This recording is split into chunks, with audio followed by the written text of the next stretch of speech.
Hi everyone!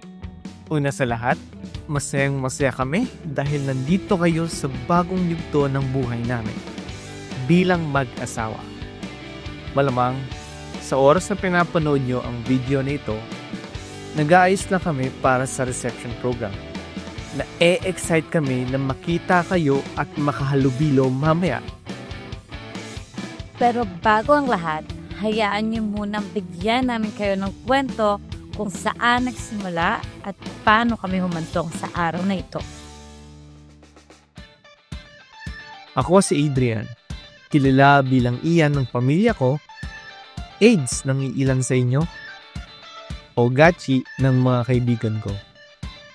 Pinanganak sa Manila, pero laki sa Cavite, kasama ang buong pamilya.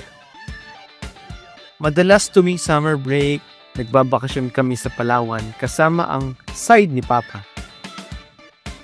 Kami ng pamilya ko ay aktibo sa pagsimba at sama-samang naglilingkod sa Diyos tuwing linggo. Hi! Ako naman si Camille. Pinanganak sa Manila at lumaki sa Pasig. Paboritong anak na babae ni Christy at Alex, sa aming dalawa ni Kuya. My friends would describe me as one call away friend. In short, kalad ka rin. But I wouldn't say so. I just value the relationship I have with my loved ones. And one more thing, I love physical sports. Especially boxing. Kaya Ian, humanda ka. Ito ang kwento kung paano kami nagkakilala. Nagkita kami sa youth service noong 2008. Pero hindi ko agad siya nakilala dahil yun ang aking first time na umattend sa youth service na yun. Naalala ko na lagi lang ako saling pusa sa mga pinsan ko pag nag-youth service sa church. Pero naglalaro lang ako sa likod. At nung dumating yung time, nakasali na talaga ako. Na totoong youth na ako. That was also the first time na makita ko si Adrian. Alam ko na agad sa sarili ko na crush ko na siya.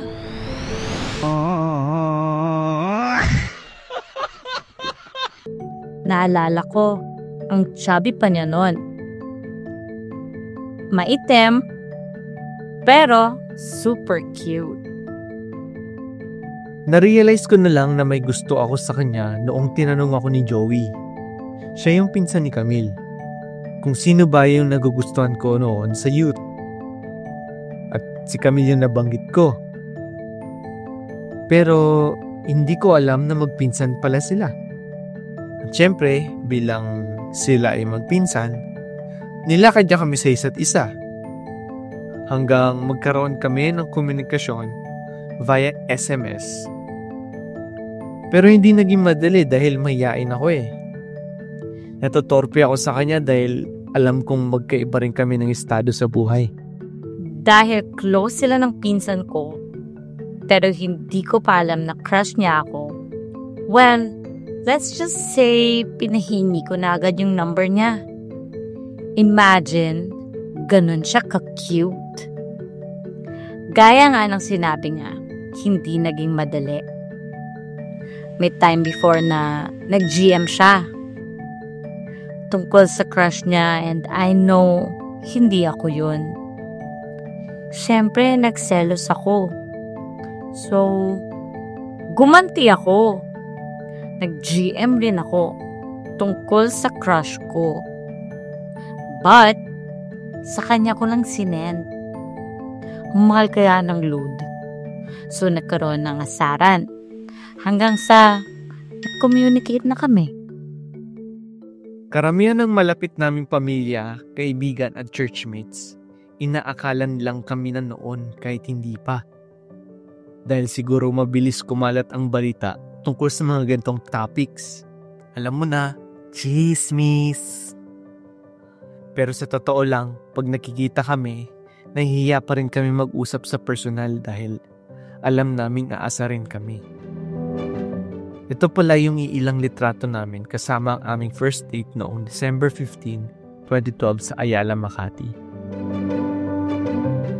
Fast forward sa May 28, 2013. 5 years na kaming may gusto sa isa't isa. Magkausap kami sa phone at tinanong na niya ako ng, "Can you be my girlfriend?" Pabulong. Sobrang kinilig ako. Imagine, yung crush ko lang dati na naging boyfriend ko. Ngayon, asawa ko na. Ganun ako kalakas kay Lord. Nung araw na yon, di ko na lang mapigilan ang sarili kong itanong sa kanya yon. Kahit na alam kong hindi magandang paraan yon para tanungin siya. Kaso siya na kasi nakikita kong the one. And that would be the story of how we met and became in a relationship.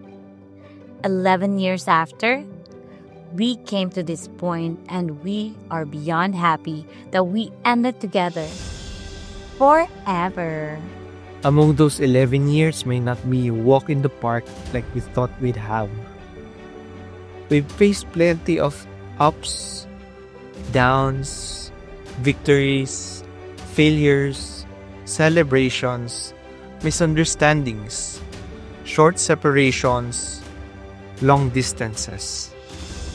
We met new friends, lost some, created memories, took hard decisions, experienced good and some bad ones. We flourished together and lost battles. We took risks, yet we're still here together.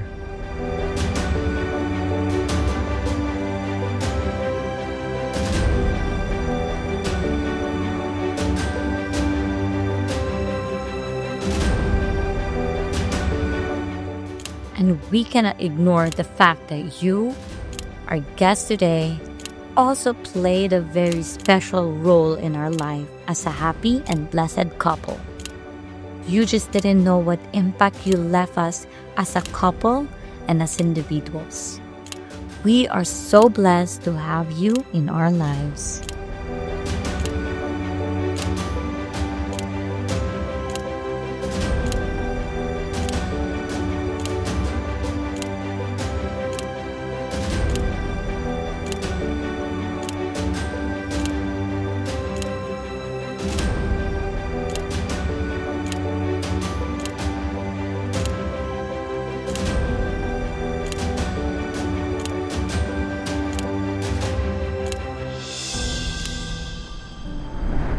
Fast forward to the day I proposed to my lovely wife. Yeah! Wife ko na siya ngayon!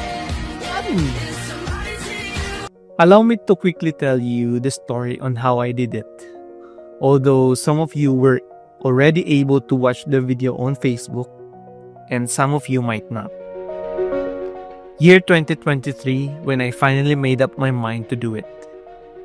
Despite the worries on how I could pull this off, considering a lot of factors that could hold me back. But I believe it is the right time and age to put a ring on her finger. September, noong nagdesisyon akong ipaalam si Camille sa kanyang mga magulang. Hingin ng kanyang mga kamay at sabihin kung ano ang intensyon ko sa kanya. Noong November, nag-decide akong maghanap ng singsing niya. Buti na lang, bonus season. May konting ipon ako galing sa mga racket ko after work, and I was able to bought her a beautiful ring that would really look nice on her. That time was also when she took the opportunity to spend vacation with her cousins in Cebu. They did tons of things to make their time there all worth it. Kaya't habang nandoon siya, malayo sa akin, pinaplano ko na ang bawat hakbang na dapat kong gawin para maayos at magawa ko ang proposal. At syempre sa tulong ng kanyang pamilya at mga kamag-anak, hindi niya inaakalang gagawin ko ito sa kaarawan niya.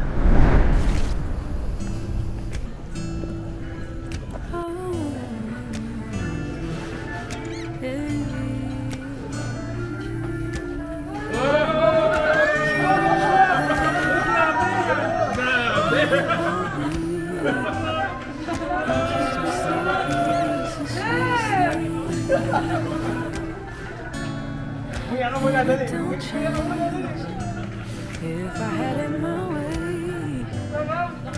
You would know that you are. You're the coffee that I need in the morning. You're my sunshine in the rain when it's pouring. Won't you give yourself to me? Give it all. I just wanna see. Sa loob ng 10 taon.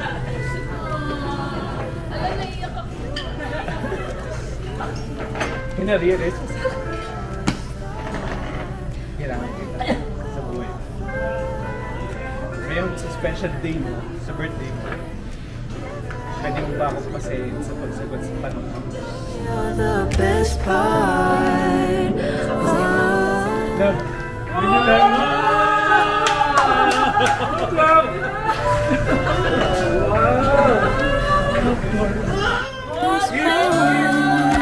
It's the sunrise and those brown eyes, yes. You're the one that I desire. When we wake up, when we make love, it makes me feel so nice. You're my water when I'm stuck in the desert. You're the towel that I take when my head hurts. You're the sunshine of my life. I just wanna see. At nang makuha ko ang matamis niyang oo, sa wakas, maaari na naming makapiling ang isa't isa habang buhay. And that's a wrap of our love story. Now that we're all here together, let's enjoy this night filled with love, blessings, and lasting memories as we take our first steps into a new chapter as husband and wife.